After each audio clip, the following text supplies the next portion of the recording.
Hello friends, चलो जैसा कि आप सभी को पता है कि संविधान चल रहा है आपका। संविधान में आपका टॉपिक हो गया अभी आगे शेड्यूल अनुसूची हो गई। उससे आगे देखना भी आज संविधान के पढ़ते हैं अभी भाग। देखना है संविधान के भाग में अगर बात करें भी मूल संविधान जब बना था तो मूल संविधान में कितने भाग थे। तो बेटा मूल संविधान में कितने भाग थे भाई? 22 भाग। कितने भाग थे? 22। अगला क्वेश्चन अगर आज की बात करें वर्तमान की, वर्तमान में संविधान में कितने भाग हैं? तो वर्तमान में संविधान में कितने भाग बेटा? 25 भाग हैं। और याद रखना 2018 क्वेश्चन यूपी पुलिस में यही आया था कि वर्तमान में संविधान में कितने भाग हैं? तो 25। कितने बेटा? 25 न कि 22। तो याद रखना पहला क्वेश्चन मूल संविधान में कितने भाग थे? 22 भाग थे। आज वर्तमान में कितने भाग हैं? 25 भाग हैं। क्यों है? क्योंकि देखो भाई 14 के क्या है, 9 का क्या है, 9 के ख को जोड़ लिया गया है। फिलहाल तो आपको पॉइंट याद रखना है कि वर्तमान में संविधान में कितने भाग हैं? 25 भाग हैं। बात खत्म भाई।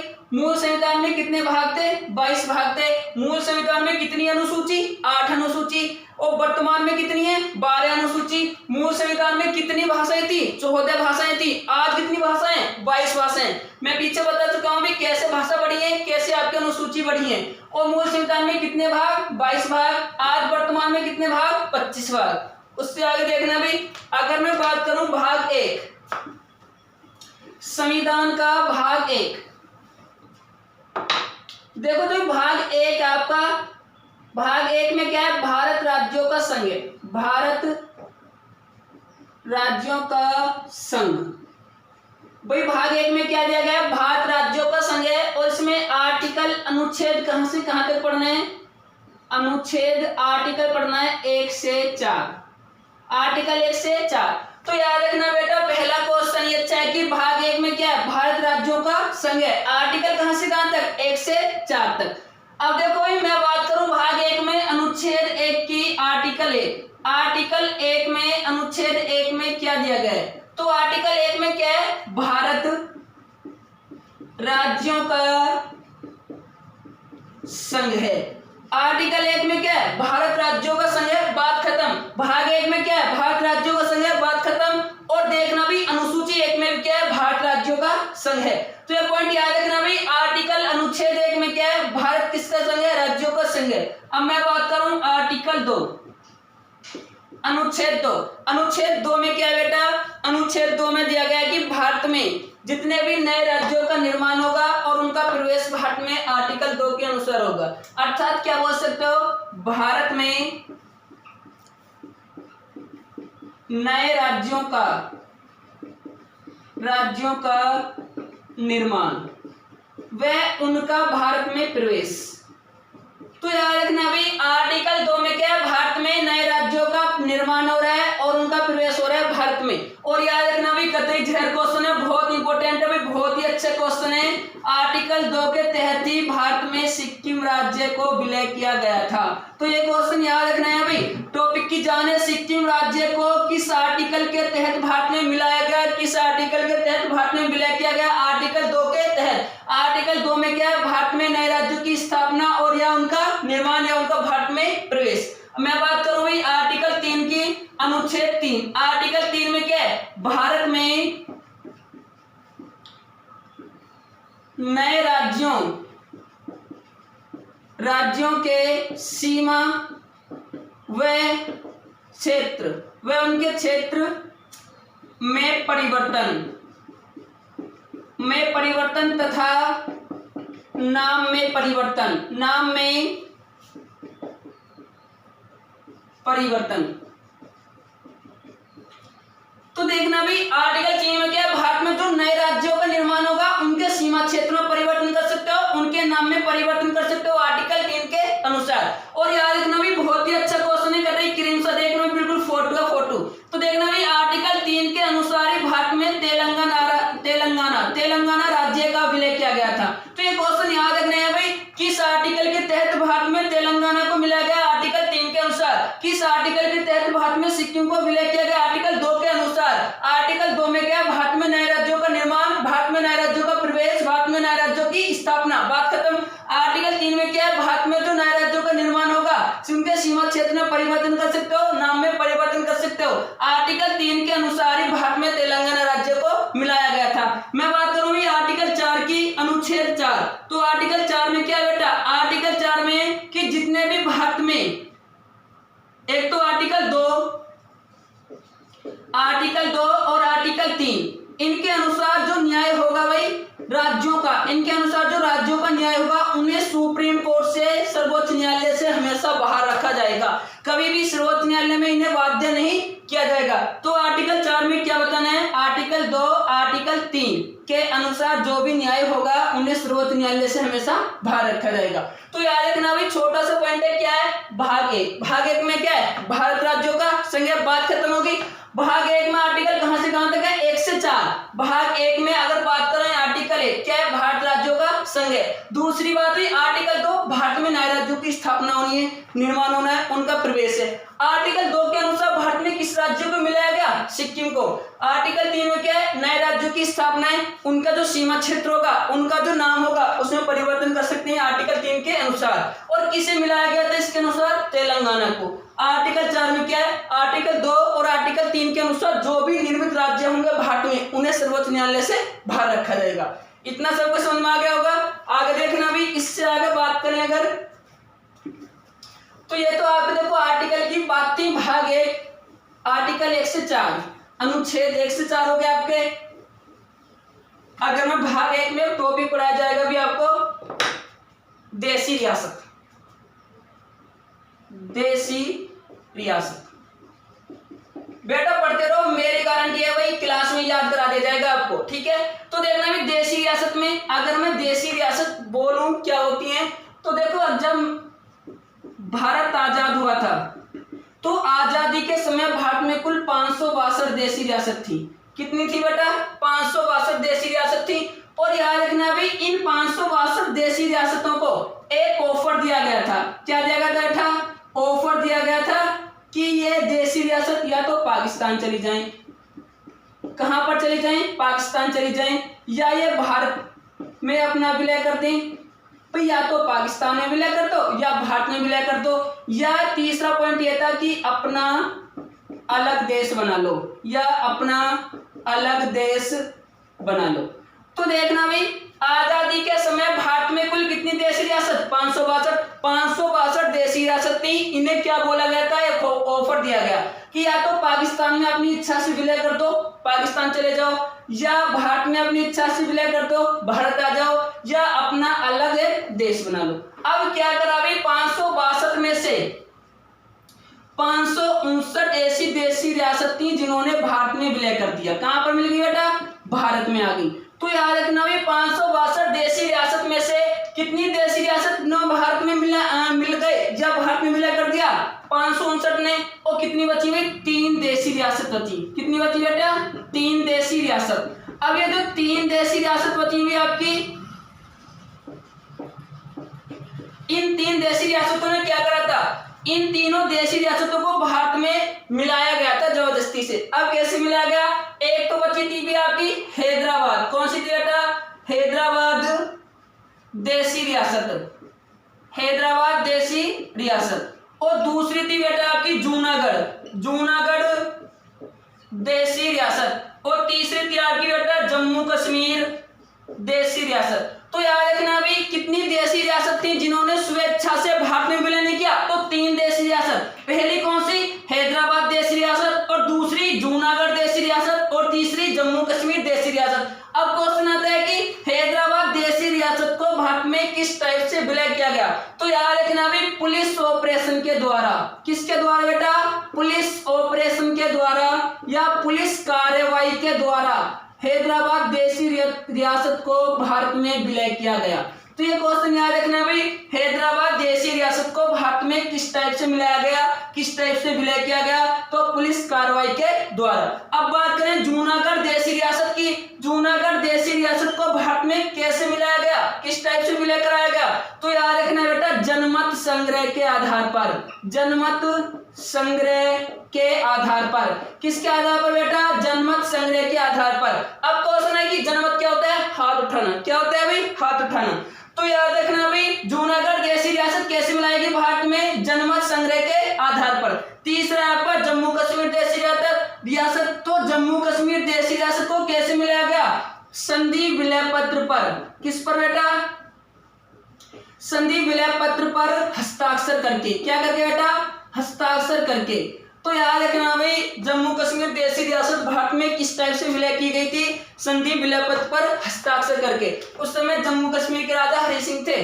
ठीक है भाई। तो याद रखना भाई, एक बात बताओ, भारत में आजादी के समय कितनी देशी रियासत? 562 देशी रियासत। इन्हें ऑफर दिया गया कि या तो पाकिस्तान चली जाओ अपनी मर्जी से, या भारत में आ जाओ, या अपना अलग देश बना लो। उन्होंने क्या करा? इनमें से 559 कहां पे आ गई? भारत में। बची कितनी? 3। अब 3 देशी रियासत बची है। पहली कौन सी? हैदराबाद देशी रियासत, और दूसरी जूनागढ़ देशी रियासत, और तीसरी जम्मू कश्मीर देशी रियासत। अब क्वेश्चन आता है, हैदराबाद देशी रियासत को भारत में कैसे विलय किया गया? तो पुलिस कार्रवाई के द्वारा। अब क्वेश्चन है, जूनागढ़ देशी रियासत को भारत में किस टाइप से विलय किया गया? जनमत संग्रह के आधार पर। हाथ उठाए गए। अगला क्वेश्चन तीसरा, जम्मू कश्मीर देशी रियासत भारत में कैसे मिलाई गई? संधि विलय पत्र पर हस्ताक्षर करके। और कतई जहर क्वेश्चन भाई, कतई जहर क्वेश्चन क्या है? भारत का एकीकरण कराने की जिम्मेदारी किसे सौंपी गई थी? भाई कतई जहर क्वेश्चन है। तो भारत का एकीकरण कराने की जिम्मेदारी किसे सौंपी गई थी? सरदार वल्लभ भाई पटेल को। सरदार वल्लभ भाई पटेल को। किसे सौंपी गई बेटा? सरदार वल्लभ भाई पटेल को। और याद रखना भाई, इसीलिए सरदार वल्लभ भाई पटेल को बोलते हैं भारत का बिस्मार्क। क्या बोलते हैं बेटा? भारत का बिस्मार्क। भाई कतई जहर क्वेश्चन है, बहुत ही अच्छा क्वेश्चन है। कतई तूफान सा देखना भाई, भारत का एकीकरण कराने की जिम्मेदारी किसे सौंपी गई? सरदार वल्लभ भाई पटेल को। भारत का बिस्मार्क किसे बोल दिया? सरदार वल्लभ भाई पटेल। और भारत का लौह पुरुष भी किसे बोलते हैं बेटा? सरदार वल्लभ भाई पटेल को। किसे बोलते हैं? सरदार वल्लभ भाई पटेल को। अब क्वेश्चन आता है, बिस्मार्क कौन है? तो बिस्मार्क देखो, जर्मनी देश के नाम सुने? जर्मनी। तो देखो भाई, जर्मनी के एक व्यक्ति थे, वो एक नागरिक थे, उनका नाम बिस्मार्क था। उनका नाम ही क्या था? बिस्मार्क। तो इन्होंने क्या करा था? तो जर्मनी के थे, इन्होंने जर्मनी का एकीकरण किया था। इसलिए इनकी कंपेयर भारत में किससे की गई है? सरदार वल्लभ भाई पटेल से।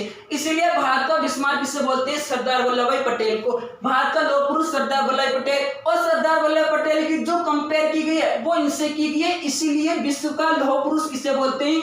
विश्व का लौह पुरुष किसे बोलते हैं? बिस्मार्क को। किसे बोलते हैं? बिस्मार्क। तो ये क्वेश्चन याद रखना भी, भारत का बिस्मार्क कौन? सरदार वल्लभ भाई पटेल। भारत का लौह पुरुष कौन? सरदार वल्लभ भाई पटेल। विश्व का बिस्मार्क एक नागरिक थे, कहां के रहने वाले? जर्मनी के। विश्व का लौह पुरुष कौन? सरदार वल्लभ बिस्मार्क। कौन थे बेटा? बिस्मार्क। इतना सब समझ में आ गया। आगे चलते हैं बच्चे, देखना भाई।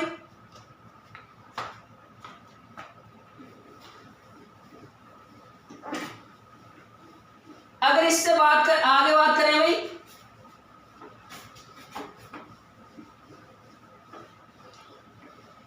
भारत में राज्यों का पुनर्गठन। देखो भी एक टॉपिक पढ़ोगे कि भारत में राज्यों का पुनर्गठन,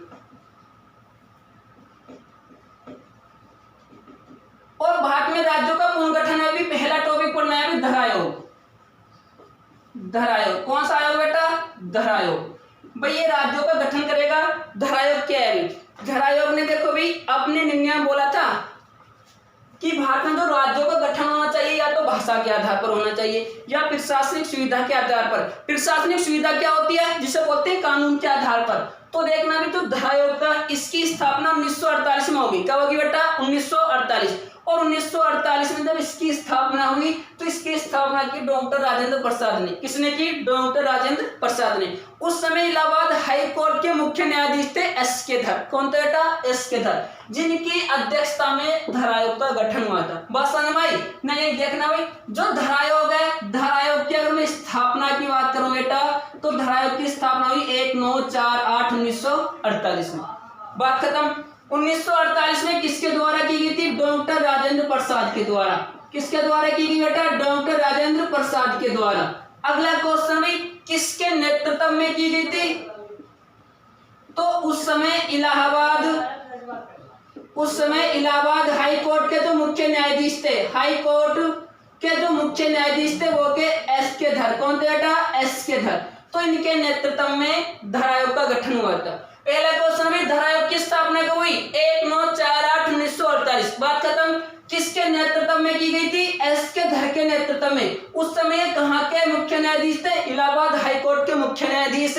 और किसके द्वारा की गई थी इसकी स्थापना? डॉक्टर राजेंद्र प्रसाद द्वारा। अब देखो भाई, जो धारा आयोग था, धारा आयोग का उद्देश्य क्या था? इसे क्या बोलना था? धारा आयोग का उद्देश्य था कि भारत में, कहां पर बेटा? भारत में जो राज्यों का गठन होना चाहिए, किसका गठन होना चाहिए? राज्यों का। वो भाषा के आधार पर, किसके आधार पर? भाषा के आधार पर होना चाहिए, या होना चाहिए प्रशासनिक सुविधा के आधार पर, प्रशासनिक सुविधा के आधार पर।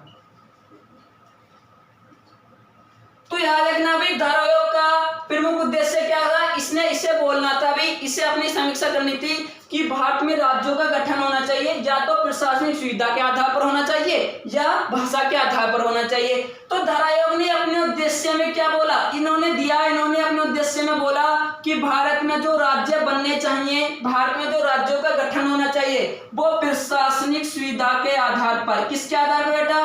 प्रशासनिक सुविधा के आधार पर इनका गठन होना चाहिए, न कि भाषा के आधार पर। अब जैसे ही देखो, धारा आयोग ने अपना निर्णय सुनाया कि भारत में राज्यों का गठन होना चाहिए प्रशासनिक सुविधा के आधार पर, तो इसके समीक्षा करने के लिए, धारा आयोग की समीक्षा करने के लिए, क्या करने के लिए बेटा? समीक्षा करने के लिए, या इसी को बोलते हैं जांच करने के लिए 1948 में ही, कब बेटा? 1948 में ही एक और समिति का गठन किया गया, जिसे बोला गया जेबीपी समिति। क्या बोला गया बेटा? जेबीपी समिति। और जेबीपी समिति में 3 सदस्य थे। कितने सदस्य थे बेटा? 3 सदस्य। अगर मैं बात करूं, जे फोर कौन थे? पीटी नेहरू, जवाहरलाल नेहरू। कौन थे बेटा? जवाहरलाल नेहरू। बी फोर थे आपके सरदार वल्लभ भाई पटेल। कौन थे बेटा? सरदार वल्लभ भाई पटेल। और पी फोर होते पट्टाभी सीतारमैया। कौन थे बेटा? पट्टाभी सीतारमैया। तो याद रखना भाई, धारा आयोग का समीक्षा करने के लिए, जांच करने के लिए कौन सी समिति का गठन किया गया? जेबीपी समिति। जेबीपी समिति गठन कब हुआ? 1948 में। इसमें कितने सदस्य थे? 3 सदस्य। यानी जे फोर कौन? जवाहरलाल नेहरू। और बी फोर कौन? सरदार वल्लभ भाई पटेल। और पी फोर कौन? पट्टाभी सीतारमैया। उसके बाद याद रखना, जेबीपी समिति ने भी धारा आयोग का समर्थन किया। किसका समर्थन किया बेटा? धारा आयोग का समर्थन किया था। इन्होंने भी यही बोला कि भारत में जो राज्यों का गठन होना चाहिए वो प्रशासनिक सुविधा के आधार पर होना चाहिए। बात खत्म भाई, दोनों ने बोल दिया। एक तो धारा आयोग ने बोला कि भारत में राज्य बनने चाहिए प्रशासनिक सुविधा के आधार पर। उसके बाद जेबीपी समिति बैठाई धारा आयोग का जांच करने के लिए। जेबीपी समिति ने भी ये बोल दिया कि भारत में जो राज्य बनने चाहिए वो प्रशासनिक सुविधा के आधार पर बनने चाहिए। उसके बाद देखो भाई, जैसे ही जेबीपी समिति ने अपना निर्णय सुनाया, इसके निर्णय के बाद तुरंत ही दक्षिण भारत में, कहां पर बेटा? दक्षिण भारत में तेलुगु वासियों ने, किसने बेटा? तेलुगु वासियों ने पोट्टी श्री राम उल्लू। कौन थे बेटा? पोट्टी श्री राम उल्लू के नेतृत्व में आमरण अनशन, जिसे बोलते हैं आंदोलन, प्रारंभ कर दिया। क्या प्रारंभ कर दिया बेटा? आंदोलन, मूवमेंट। तो याद रखना भी, जैसे ही दोनों ने अपना निर्णय दिया, अब इनके निर्णय के बाद दक्षिण भारत में तेलुगु वासियों ने क्या कर दिया? आमरण अनशन प्रारंभ कर दिया। किसके नेतृत्व में? पोट्टी श्री रामुलु के नेतृत्व में। अब क्या हुआ देखो भाई, पोट्टी श्री रामुलु ने 56 दिन तक, कितने दिन बेटा? 56 दिन लगातार आमरण अनशन के, भूखे बैठे रहे, कोई दिक्कत ना, कहीं से कहीं तक। तो देखना भी, 56 दिन के आमरण अनशन के बाद 15 दिसंबर कब बेटा? 15 दिसंबर 1952 को इनकी मृत्यु हो गई। निकल लिए, क्या होगी बेटा? मृत्यु हो गई। अब जैसे ही 15 दिसंबर 1952 को पोट्टी श्री रामुलु की मृत्यु हो गई, तो दक्षिण भारत में यह आमरण अनशन और भी उग्र हो गया, और भी तेजी से फैल गया। तो याद रखना भाई, तत्कालीन का अर्थ होता है उसी समय। तत्कालीन जो भारत के प्रधानमंत्री थे, पीएम थे, वो थे पीटी नेहरू। कौन थे बेटा? पीटी नेहरू, पंडित जवाहरलाल नेहरू। तो याद रखना भी, इन्होंने दक्षिण भारत में इस आमरण अनशन को देखने के दौरान ही भारत में सबसे पहले भाषा के आधार पर, किसके आधार पर भाई? भाषा के आधार पर पहला राज्य है, किसका भाई? पहला राज्य है आंध्र प्रदेश का गठन किया। किसका गठन किया? आंध्र प्रदेश। तो याद रखना है, भारत में भाषा के आधार पर गठित होने वाला पहला राज्य कौन सा? आंध्र प्रदेश। और आंध्र प्रदेश का गठन किसने किया? पीटी नेहरू ने। किसके आंदोलन में क्या, तो पोटी श्री रामुलु के नेतृत्व में जो आंदोलन शुरू हुआ था, किसके द्वारा शुरू किया गया, तेलुगु भाषियों के आधार पर। उसके बाद याद रखना भाई, पोटी श्री रामुलु की जब इनकी मृत्यु हुई तो पहला गठन हो गया राज्य का, कौन सा, आंध्र प्रदेश। और कौन सी भाषा के आधार पर हुआ, तो तेलुगु भाषा के आधार पर। कौन सी भाषा के आधार पर बेटा, तेलुगु भाषा के आधार पर। तो याद रखना भाई, आंध्र प्रदेश राज्य का गठन हुआ कौन सी भाषा के आधार पर, तेलुगु भाषा के आधार पर। अगला क्वेश्चन देखो भी, कब हुआ था, तो 1 नवंबर 1953 को। कब हुआ भाई, 1 नवंबर 1953। तो ये क्वेश्चन याद रखना भाई, आंध्र प्रदेश का गठन कब हुआ, 1 नवंबर 1953 को। उस समय भारत के प्रधानमंत्री कौन थे, पीटी नेहरू थे। उससे अगला क्वेश्चन, उस समय आंध्र प्रदेश की जो राजधानी थी, उस समय आंध्र प्रदेश की राजधानी क्या थी, कुर्नूल। क्या थी बेटा, कुर्नूल। तो याद रखना भी, उस समय आंध्र प्रदेश की राजधानी क्या थी, कुर्नूल थी। और उस समय आंध्र प्रदेश का हाई कोर्ट कहां पर था, तो उस समय आंध्र प्रदेश का हाई कोर्ट गुंडर में था। गुंडर कहां पर था बेटा, गुंडर में। तो ये छोटी सी बात याद रखना है अभी। देखना भाई, भारत में राज्यों का गठन होना चाहिए था या तो भाषा के आधार पर या प्रशासनिक सुविधा के आधार पर। अब इसके लिए कौन सा आयोग का गठन हुआ, धर आयोग का। धर आयोग का गठन कब हुआ, 1948 में। किसके द्वारा किया गया, पंडित जवाहरलाल नेहरू के डॉक्टर राजेंद्र प्रसाद के द्वारा। उस समय इलाहाबाद हाईकोर्ट के मुख्य न्यायाधीश कौन थे, एस के धर। तो किसके नेतृत्व में किया गया था, एस के धर के नेतृत्व में। नेक्स्ट क्वेश्चन में, धर आयोग का उद्देश्य क्या बताना था, कि भारत में राज्यों का गठन होना चाहिए या तो भाषा के आधार पर या प्रशासनिक सुविधा के आधार पर। तो इसने अपने उद्देश्य में, अपने निर्णय में क्या बोला, भारत में राज्यों का गठन होना चाहिए किसके आधार पर, प्रशासनिक सुविधा के आधार पर। तभी धर आयोग का समीक्षा करने के लिए या इसकी जांच करने के लिए कौन सी समिति गठन किया गया, जेबीपी समिति। जेबीपी समिति गठन कब हुआ, 1948 में। इसमें कितने सदस्य, 3 सदस्य। पहले जे फॉर जवाहरलाल नेहरू, दूसरे बी फॉर वल्लभ भाई पटेल, तीसरे पी फॉर पट्टाभी सीतारामैया। तो जेबीपी समिति ने भी किसका समर्थन किया, धर आयोग का। इसने भी क्या बोला, भारत में राज्यों का गठन होना चाहिए किसके आधार पर, प्रशासनिक सुविधा के आधार पर, न कि भाषा के आधार पर। तो जब इन दोनों ने अपना निर्णय दे दिया, इनके निर्णय के बाद इनके विरोध में दक्षिण भारत में क्या प्रारंभ हो गया, आमरण अनशन प्रारंभ हो गया। किसके नेतृत्व में, पोटी श्री रामुलु के नेतृत्व में। कितने दिन तक आमरण अनशन किया, 56 दिन तक। और 56 दिन के बाद ये क्या हो गए, निकल लिए। और कब निकले, 15 दिसंबर 1952 को। तत्कालीन भारत के प्रधानमंत्री कौन, पीटी नेहरू थे। तो भारत में पहला राज्य गठन हुआ कौन सा, आंध्र प्रदेश। कौन सी भाषा के आधार पर किया गया, तेलुगु भाषा के आधार पर। तेलुगु भाषा के आधार पर कब किया गया गठन, 1 नवंबर 1953 को। उस समय आंध्र प्रदेश की राजधानी क्या, कुर्नूल। और हाईकोर्ट कहां पर था, गुंडर में। इतना समझ में आ गया बेटा सबके। तो याद देखना भी, इससे आगे देखना भी, अगर बात करें तो देखो भी, आप लोगों को कहीं भी जाने की जरूरत नहीं है। आपको इतना पढ़ा दिया जाएगा, क्लास में ही याद करा दिया जाएगा, ठीक है। बस मन से पढ़ते रहो, ना तो वीडियो को लाइक करो ना शेयर करो, बस पढ़ते रहो, ज्ञान को फैलाओ, ठीक है भाई।